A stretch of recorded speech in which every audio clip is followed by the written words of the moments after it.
وعلیکم السلام.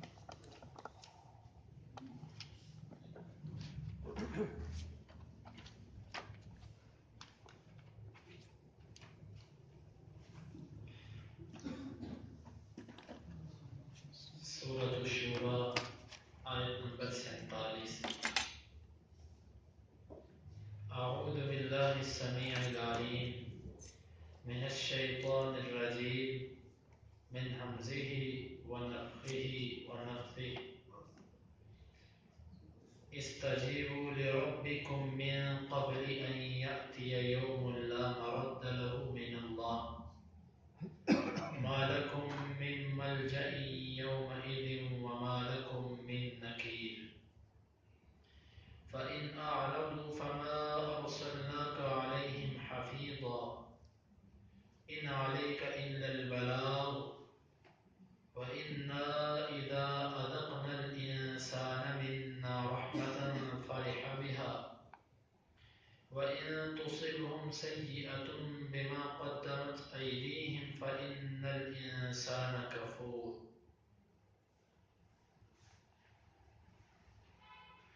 لله ملك السماوات والأرض يخلق ما يشاء يهب لمن يشاء إناثا ويهب لمن يشاء الذكور أو يزوجهم ذكرانا وإناثا ويجعل من يشاء عقيما إنه عليم قدير. استجیبوا تم جواب دو، قبول کرو. لام کا مطلب کے لیے ربی رب کے، کم اپنے. استجیبوا لربکم تم قبول کرو اپنے رب کے لیے، من سے قبلی پہلے، من قبلی اس سے پہلے، ان کے یأتی آ جائے، یوم ایسا دن، لا نہیں، مردہ لوٹنا، لہو اس کے لیے، من سے اللہ اللہ. اس سے پہلے کہ آئے وہ دن کہ جس میں نہیں ہے لوٹنا اللہ سے. ما لکم ما نہیں ہے لکم تمہارے لیے، من کوئی، ملجئن جائے پناہ، پناہ کی جگہ، یومئذ اس دن، وما اور نہیں لکم تمہارے لیے، من کوئی، نکیر اس کا انکار، نہیں ہے تمہارے لیے کوئی اس دن جائے پناہ اور نہ تمہارے لیے کسی قسم کا انکار.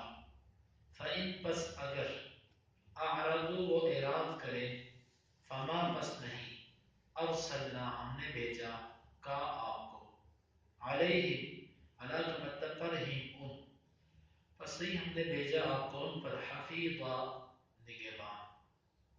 ان نہیں ہے علیہ کا، علی کا مطلب پر، کاف کا مطلب آپ، ان علیہ کا نہیں ہے آپ پر، الا مگر البلاغ پہنچا دینا. وَإِنَّا اور بے شک ہم، اذا جب، اذقنا ہم چکھاتے ہیں، الانسان انسان کو، منا اپنی طرف سے، رحمتن کچھ رحمت، فرحا وہ خوش ہوتا ہے، بہا با کا مطلب ساتھ، ہا اس کے، فرحا بہا وہ اس کے ساتھ خوش ہوتا ہے. وَإِنْ اور اگر تصب پہنچے ہم ان کو سیئۃ برائی، بما با کا مطلب بوجہ، ما اس کے، قدمت جو آگے بھیجا، ایدیہم ان کے ہاتھوں نے. فَإِنَّ پس یقیناً الانسان انسان کفور ناشکرا ہوتا ہے. للہ لام کا مطلب کے لیے، اللہ اللہ، اللہ ہی کے لیے ہے، ملک بادشاہی، السماوات آسمانوں کی، والارض اور زمین کی. یخلق وہ پیدا کرتا ہے، ما جو یشاء وہ چاہتا ہے. یہب وہ عطا کرتا ہے، لمن نام کا مطلب کے لیے، من جس کے لیے، یشاء وہ چاہے، اناثا مؤنث ہے. ویہب اور وہ عطا کرتا ہے، لمن جس کے لیے، یشاء وہ چاہے، الذکور مذکر. او یا یزوج وہ ملا کر دیتا ہے ہم ان کو، ذکرانا مذکر و اناثا اور مؤنث.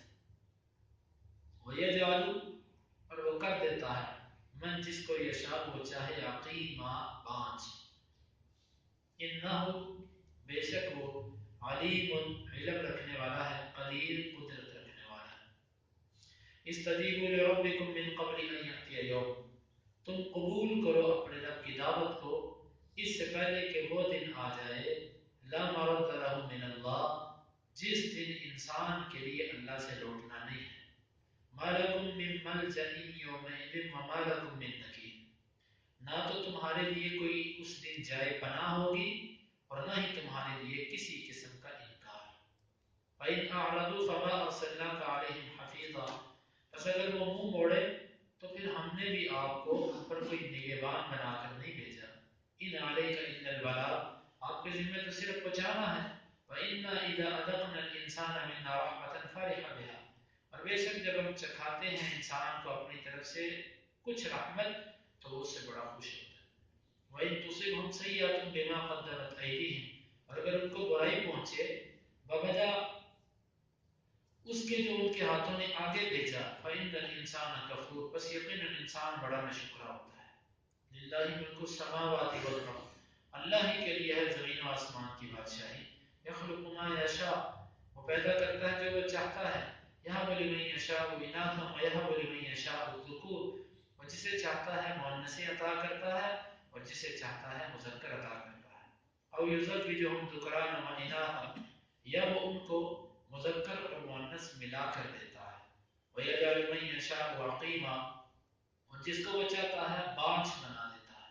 إِنَّهُ عَلِيمٌ قَدِيرٌ، بے شک وہ علم رکھنے والا قدرت رکھنے والا۔ استجیبو اور اجیبو، ان دونوں میں فرق ہے۔ استجیبو کا مطلب ہوتا ہے کہ فوری قبول کرو، فوری لبیک کہو، فوری جواب دو۔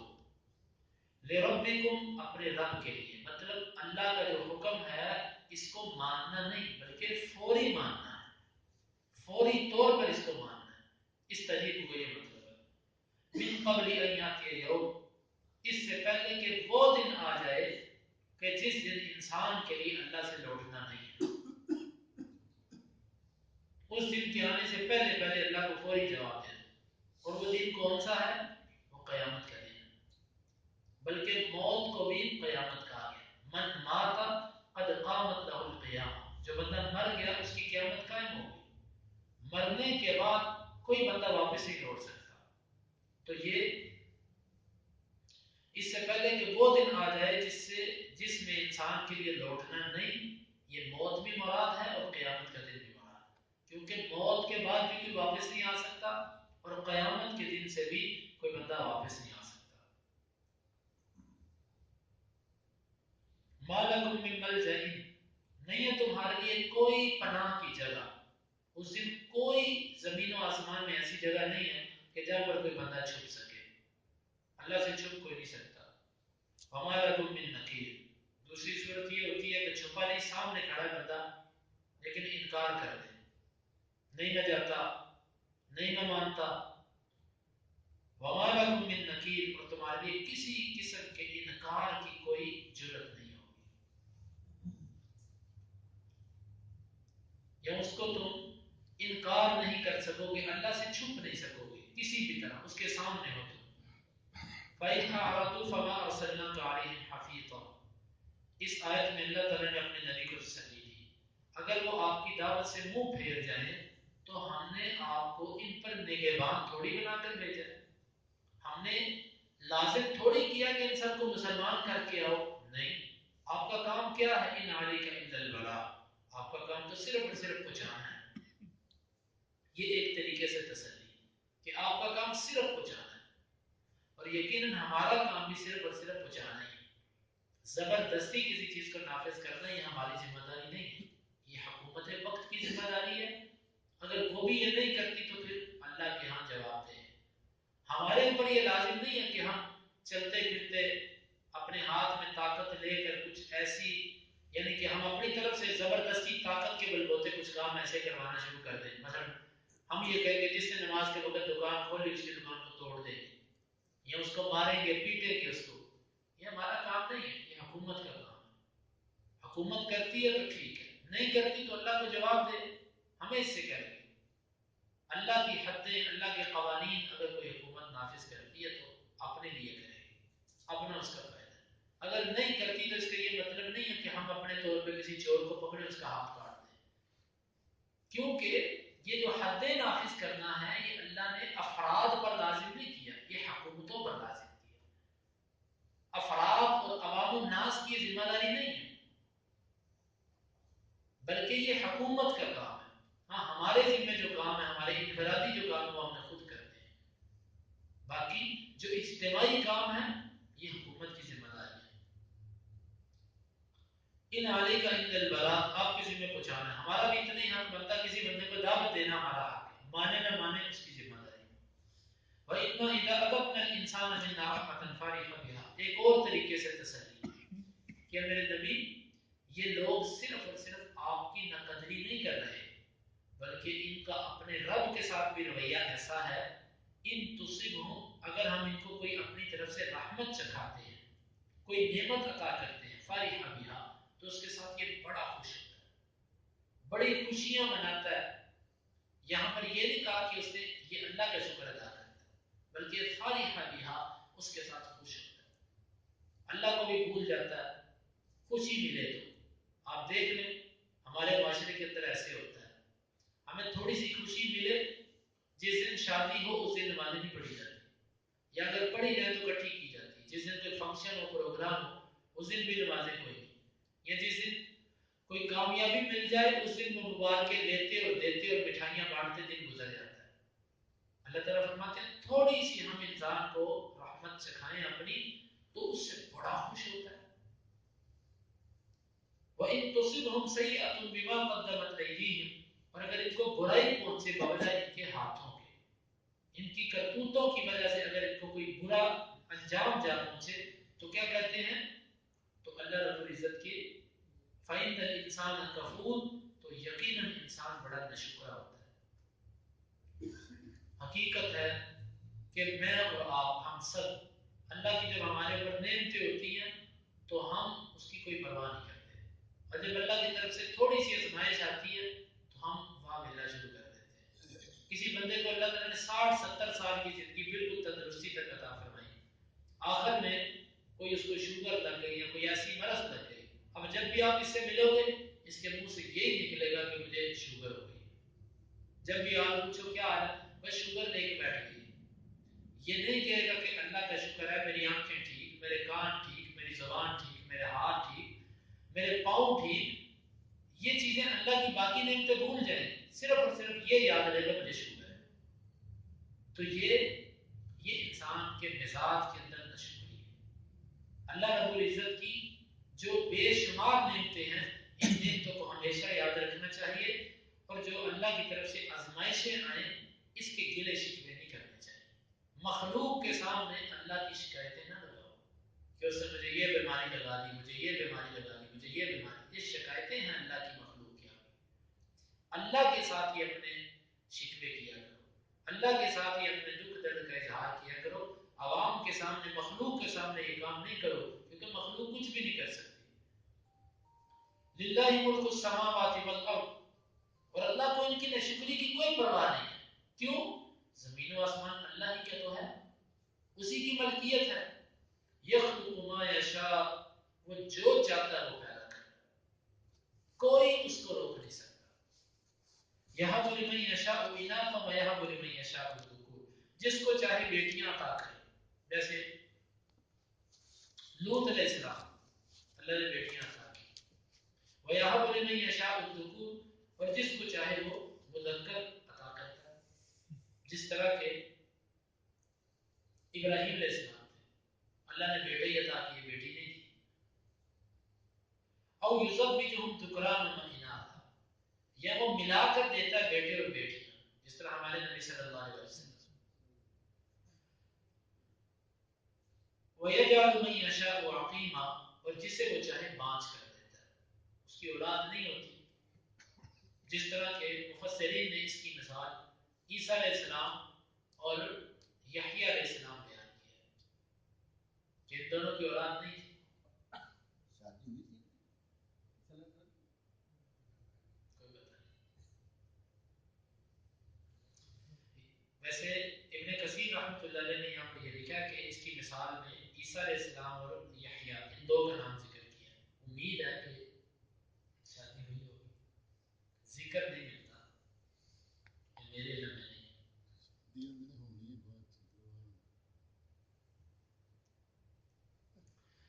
وَيَجْعَلُ مَن يَشَاءُ عَقِيمًا، اور جس کو وہ چاہتا ہے بانجھ بنا دیتا ہے. إِنَّهُ عَلِيمٌ قَدِيرٌ، بے شک وہ علم رکھنے والا اور قدرت رکھنے والا ہے. اللہ تعالیٰ جس کو چاہے بیٹے عطا کرے، جس کو چاہے بیٹیاں، جس کو چاہے ملا کر دے، جس کو چاہے بانجھ کر دے. وہ مالک ہے. یہ اولاد میں اس کی ترتیب ہے. اور والدین میں بھی اللہ جس طرح چاہے کسی کو پیدا کر سکتا ہے. آدم کو بغیر ماں اور باپ کے پیدا کیا. آدم علیہ السلام کو بغیر ماں اور باپ کے پیدا کیا مٹی سے. اور پھر اما حوا کو بغیر ماں کے پیدا کیا، بغیر یعنی کہ مؤنث کے. آدم کی پسری سے نکال دیا، اور حقیقت میں آدم ان کے باپ بھی نہیں ہے کیونکہ وہ تو ان کی بیوی تھی. اور اسی طرح عیسیٰ علیہ السلام کو بغیر باپ کے پیدا کر دیا. عیسیٰ علیہ السلام کو اللہ تعالیٰ نے بغیر باپ کے پیدا کیا. تو یہ وہ مالک ہے، اللہ رب العزت مالک ہے، قادر ہے، جس طرح وہ چاہے کر دیتا ہے. جس کو چاہے بغیر ماں باپ کے پیدا کر دے، جس کو چاہے بغیر باپ کے پیدا کر دے، جس کو چاہے بغیر مؤنث کے پیدا کر دے. وہ مالک ہے، اس کی مرضی ہے. بانجھ ہو جانا انسان کے بس کی بات نہیں ہے. کئی لوگ ہوتے ہیں بیچارے بالکل تندرست، بالکل ٹھیک ٹھاک. کئی لوگ ایسے بھی دیکھنے میں آئے ہیں کہ وہ بیچارے ان کی اولاد نہیں ہوتی، وہ اپنی میڈیکل رپورٹس کرواتے ہیں، میاں بیوی کی رپورٹ ٹھیک ہوتی ہے، دونوں ٹھیک ہوتے ہیں، لیکن اللہ کی طرف سے اولاد نہیں ہوتی. بس وہ مالک ہے جس کو بانجھ کر دے، جس کو اولاد نہ دینا چاہے. میرے ایک دوست ہیں، وہ بیچارے ان کی شادی کو بہت عرصہ ہو گیا، اس نے بڑا علاج کروایا، بہت علاج کروایا، اس نے اپنے آپریشن تک کروایا. اور جب بھی وہ بیچارہ ملتا ہے اس سے پوچھتے ہیں، وہ کسی نہ کسی ڈاکٹر کی اس نے کوئی نہ کوئی دوائی شروع کی ہوتی ہے، لیکن اللہ کی طرف سے نہیں ہے. اس کے لیے اللہ نہیں دیتا. اور کئی ایسے بھی ہیں کہ جن کو اللہ نے 20 سال کے بعد اولاد دی. شادی کو 20 سال ہو گئے تو اللہ نے اولاد دی، 20 سال بعد. تو اللہ تعالیٰ اس بات پر قادر ہے، وہ جس کو چاہے اولاد دے، جس کو چاہے اسے چھین لے. یہ انسان کے بس کی بات نہیں ہے. اور یہاں پر اللہ تعالیٰ فرمایا یہاں بولی میں یشاء الذکور، یہاں کا لفظ استعمال کیا جس کا معنی ہوتا ہے ہبا. ہبا، اور ہبا کو کیا کہتے ہیں؟ تحفہ، تحفہ دینا. اللہ نے بیٹیوں کے لیے کون سا لفظ استعمال کیا؟ تحفے کا. وہ جس کو چاہتا ہے بیٹیاں تحفے میں دیتا ہے. جو اللہ تعالیٰ کے اس تحفے کو ناپسند کرے، بیٹیوں کو جو ناپسند کرے، تو گویا کہ اس نے اللہ کے دیے ہوئے تحفے کو ناپسند کیا. اس کو یہ سوچ لینا چاہیے کہ کتنے ایسے لوگ ہیں کہ جن کو اللہ نے بیٹیاں بھی نہیں دی. اگر میں بالکل ہی بے اولاد ہوتا تو بیٹی کا ہونا یہ انسان کے بس کی بات نہیں ہے، بلکہ بیٹیاں، ہمارے نبی صلی اللہ علیہ وسلم بیٹیوں سے بڑی محبت کرتے تھے. بیٹی کی پرورش کے بارے میں بہت ساری حدیث ہیں کہ جس نے اپنی بیٹیوں کی پرورش کی، اچھی تربیت کی دو بیٹیوں کی، اور پھر ان کی اچھی جگہ پر دینی اعتبار سے شادی کی. نبی صلی اللہ علیہ وسلم نے ایسے لوگوں کے بارے میں ان کے بڑے انعامات کا ذکر کیا. اس کے برعکس بیٹوں کے بارے میں ایسا کچھ نہیں آتا. حالانکہ ہر بندہ یہ چاہتا ہے کہ اس کے بیٹے ہوں، لیکن بیٹیاں، ظاہر بات ہے کہ بیٹے بھی تو بیٹیوں سے پیدا ہوتے ہیں، عورتوں ہی سے بیٹے پیدا ہوتے ہیں. تو اگر کسی کو اللہ نے بیٹیاں دی ہیں تو وہ مستقبل میں امید رکھے کہ اللہ میری بیٹیوں میں سے اللہ مجھے نوازے اور مجھے اولاد عطا کر دے گا. جس طرح کہ ہمارے نبی صلی اللہ علیہ وسلم، آپ کی جو آل ہے وہ فاطمہ کی اولاد سے رضی اللہ عنہ، فاطمہ رضی اللہ عنہ کی اولاد سے. تو یہ بیٹیاں اللہ رب العزت کی طرف سے ہبہ ہیں، تحفہ ہیں. جس کو چاہے وہ عطا کرے. اس پر اللہ تعالیٰ کی نہ قدری اور نہ شکری نہیں کرنی چاہیے. تو ان آیات میں اللہ رب العزت نے ایمان والوں کو اور مشرکین کو خطاب کیا اور ان کو اپنی طاقت اور قدرت کا اظہار کیا اور مومنوں کو تسلی دی کہ یہ اپنے رب کے بھی نہ شکرے ہیں اور آپ کی کتابت کی بھی یہ قدر نہیں کر رہے. اللہ تعالیٰ ہمیں اس پر عمل کی توفیق عطا فرمائے. استجیبوا لربکم، تم قبول کرو اپنے رب کی پکار کو، من قبل ان یأتی یوم، اس سے پہلے کہ آئے وہ دن، لا مرد له من اللہ، نہیں ہے لوٹنا اس انسان کے لیے اللہ سے، ما لکم من ملجأ، نہیں ہے تمہارے لیے کوئی جائے پناہ، یومئذ اس دن، وما لکم من نکیر، اور نہیں ہے تمہارے لیے کوئی انکار. فَإِنْ أَعْرَضُوا، پس اگر وہ منہ موڑے، فَمَا أَرْسَلْنَاكَ عَلَيْهِمْ حَفِيظًا، پس ہم نے آپ کو ان پر نگہبان نہیں بنایا. إِنْ عَلَيْكَ إِلَّا الْبَلَاغُ،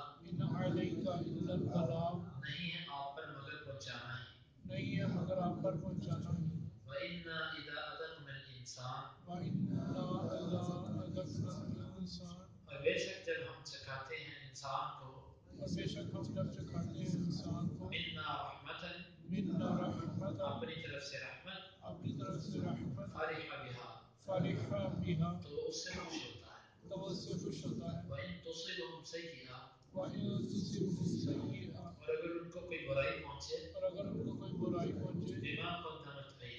بما قدمت أيديهم، بوجہ اس کے جو کمایا ان کے ہاتھوں نے، فإن الإنسان كفور، بس یقیناً انسان ناشکرا ہوتا ہے. وَلِلَّهِ مُلْكُ السَّمَاوَاتِ وَالْأَرْضِ،